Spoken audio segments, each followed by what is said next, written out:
So when I was the distributor for Fredenstein, I was always trying to come up with creative ways to promote the 500 series modules, and because they had made their modules and they made their racks.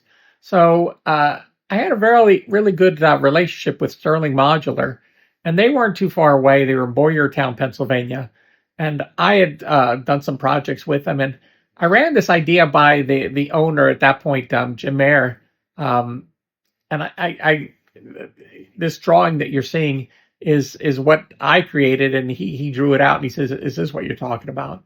And what it is, if you look at because I thought you don't really need a a console, you needed something that made it look like a console, which would make it just appealing, eye candy when you walk into a studio.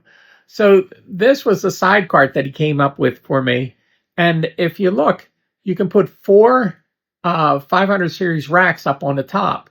And I thought maybe you'd have a meter bridge up on the top, mic pre's, EQs, and dynamics, to have the whole thing, set up that way. And at the bottom, where it's flat, I thought if somebody made a rack mount fader module, that we could put the faders in there. And I think I found somebody that does it. But he put it all together for me, and he said, "Here you go." And it's fantastic. And I actually have it still here in my office. We used it at a couple trade shows, and everybody, we had put all the Fredenstein stuff in it, and everybody just loved it. I think he was talking about it being around $3,000 or so. I mean, in the one I have, it's the only one they made. It was all with, I think, bamboo and beautifully done. And if you look at the bottom, there's all the dimensions for it. And Sterling Modular since then was sold to I forgot the guy's name, Rick.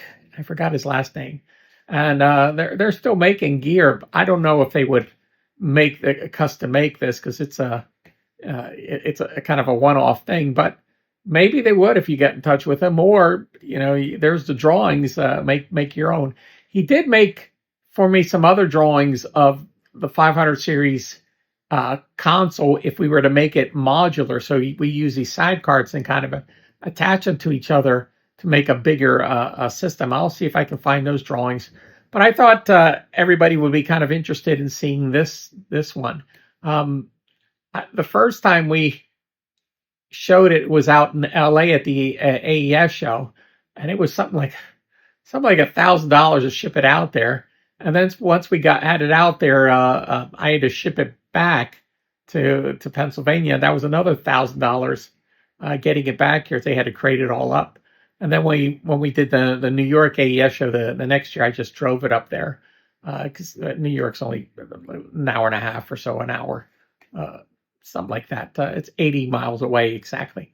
And it got a lot of exposure, and people seem to be interested, but Sterling wasn't. I don't think they were selling the company, and I don't think this was kind of like a bad timing thing for them. But very interesting. And even if you look in the back of it, they put rack rails in it, so you could rack mount power supplies or things like that in the back of it. So I thought it was a very hip way of creating a 500 series sidecart, and I've never seen anybody do something like this. I did see, I think Purple Audio did something like this, but it was kind of a one-off thing.